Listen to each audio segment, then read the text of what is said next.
All right, you know the drill. You're watching a movie set in the Philippines, maybe a travel vlog, and you hear the language. It sounds familiar, but also totally alien, right? Lots of po, lots of salamat. You pick up a few Spanish words, maybe an English one here and there, and you think, okay, this is Filipino. But what if I told you Filipino isn't a real language? Not in the way you think it is. What if I told you the Philippines is actually a linguistic super explosion, a mind-boggling, ear-splitting, glorious cacophony of over 180 different languages, and that Filipino is essentially a young, ambitious teenager trying to wrangle them all into one happy family?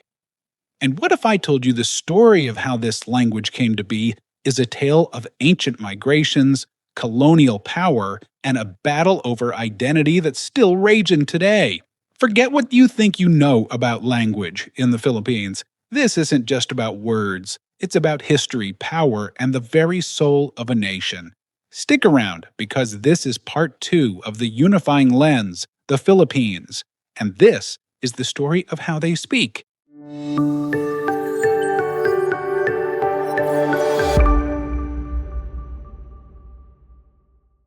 Okay, so last time we talked about how the Philippines was formed by tectonic plates crashing and how people arrived in waves, from the ancient Homo luzonensis to the first modern humans, the Aeta, and then the master sailing Austronesians. Remember those Austronesians? The ones who used their barangay boats to basically conquer half the planet from Madagascar to Easter Island? Well, they didn't just bring boats and farming, they brought something else absolutely fundamental: language. And here's where it gets wild. The Philippines is considered one of the most linguistically diverse places on Earth. We're talking 180 plus indigenous languages. Indigenous, not including all the Spanish, English, Chinese. This is local stuff. Think about that. In a country roughly the size of Arizona, you've got more languages than all of Europe combined. Seriously. Why? Why so many? The simple answer: geography and time. Remember how we said the Philippines isn't just one neat chain of islands, but a jumbled mess squeezed by tectonic plates? Well, that geographic isolation played a huge role. When those Austronesian groups arrived thousands of years ago, they landed in different spots. They settled down. And because there weren't always easy ways to get from one island to the next, or even one valley to the next, those languages started to drift apart. Think about it like this. If you take a group of people, put them on one island, and another group on another island, and they rarely interact, over thousands of years, their words for water or fish or love are going to change. New words will be invented, old words will be forgotten, pronunciations will shift. It's called linguistic divergence. And in the Philippines, with all those islands, mountains, and deep water in between, it happened on steroids. So you have groups who originally spoke the same root Austronesian language, but after millennia of isolation, they're speaking something completely different. Take Cebuano in the central Visayas, Ilocano in the north of Luzon, and Hiligaynon on Panay. All major languages, millions of speakers each. They're all Austronesian, they all share deep roots. But try putting a Cebuano speaker and an Ilocano speaker together. It's like putting a Spanish speaker and an Italian speaker together, but even more challenging. You might get the gist, but you're probably not having a deep philosophical debate. But here's the crazy part. Even with all this diversity, nearly all of them, over 170 of those 180 plus languages, belong to one massive family tree, the Maleo-Polynesian branch of the Austronesian language family. That means that every language from Tagalog to Tausug, from Ifugao to Kinaraya, they are all deep down cousins. They share common ancestral words, similar grammatical structures, and a whole lot of sounds. This shared heritage is staggering and is a testament to the incredible journey of those ancient Austronesian sailors. This connection is what allowed for a common national language to eventually emerge. But that journey was far from simple. It was in fact incredibly controversial, because then another wave hit.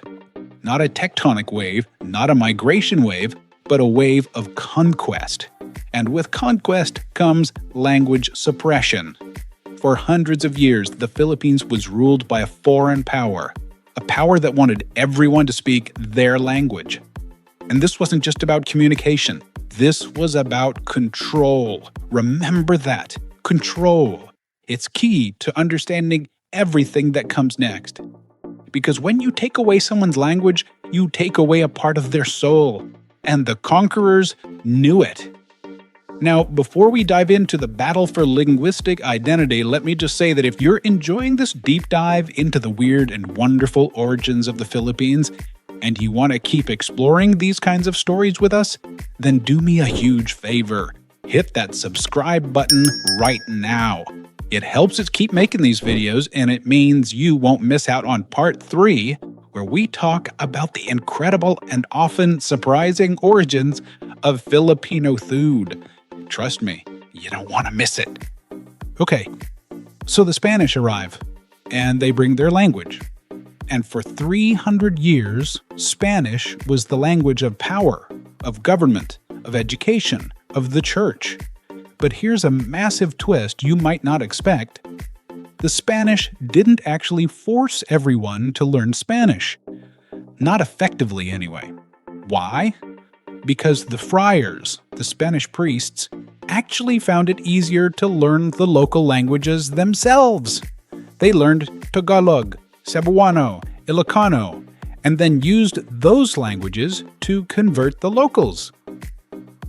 So while Spanish was dominant in the cities and among the elite, the vast majority of Filipinos continued to speak their indigenous languages.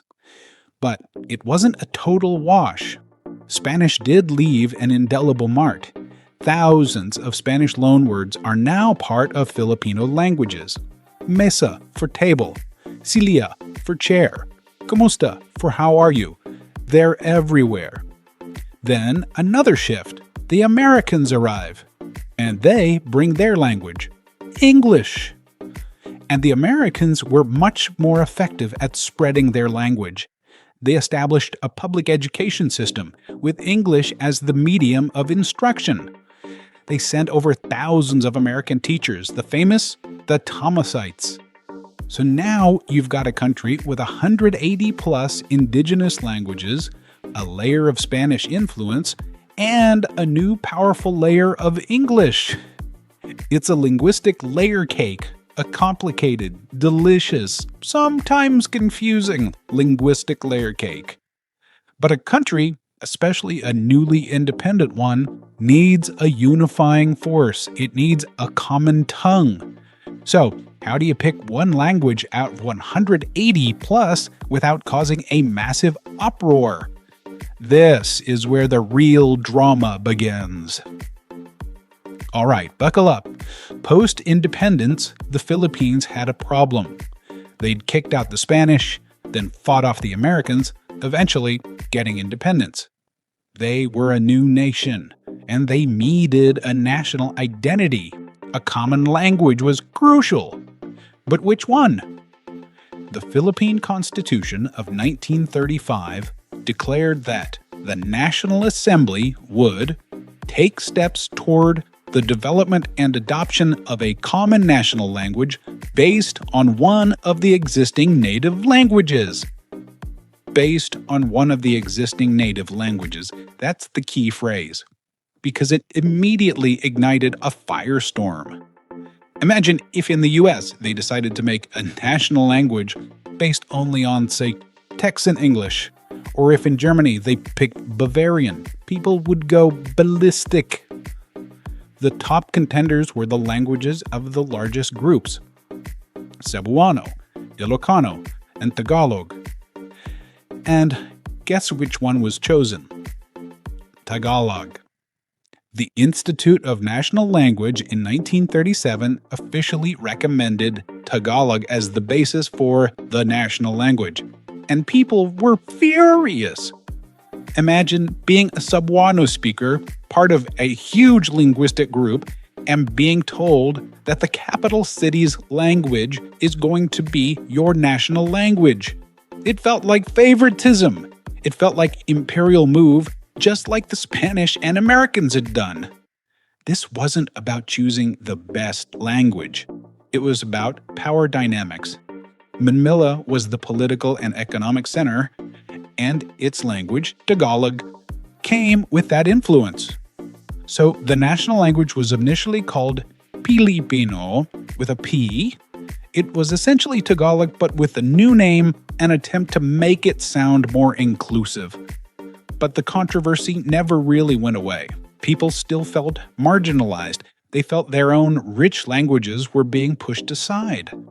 Fast forward to 1973, a new constitution and a new attempt to fix the language problem.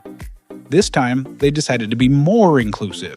They called the national language Filipino with an F. And here's where it gets really interesting.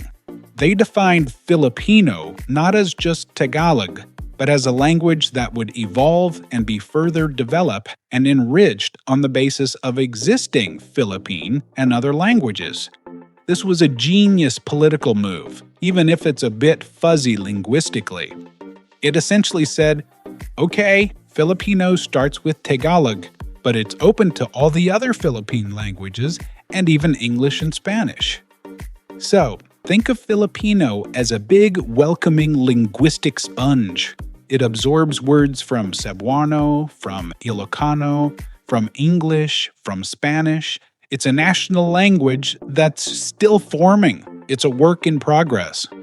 And that's why when you hear Filipino today, it's heavily influenced by Tagalog. But it's also packed with English words, often code-switched, maybe mixing English and Filipino in the same sentence, sometimes word for word. This is called Taglish or Anglog, and it's incredibly common. Comfort room, restroom, CR pronounced CR, wrath, refrigerator. These are common words woven into daily conversation. And it's not just a casual thing, it's a core part of modern Filipino linguistic identity. So, when someone asks if you speak Tagalog, you can say, I speak Filipino, and know that it's a broader, more inclusive, and still evolving concept. But does this mean all those 180 plus languages are dying out? Unfortunately, yes, many are. Like anywhere in the world, globalization and the dominance of a few major languages, English, Filipino/Tagalog, are putting pressure on smaller indigenous languages. Parents often prioritize teaching their children English and Filipino for economic and educational opportunities. But here's the beautiful, resilient part of the Filipino story. Many regional languages are still incredibly strong.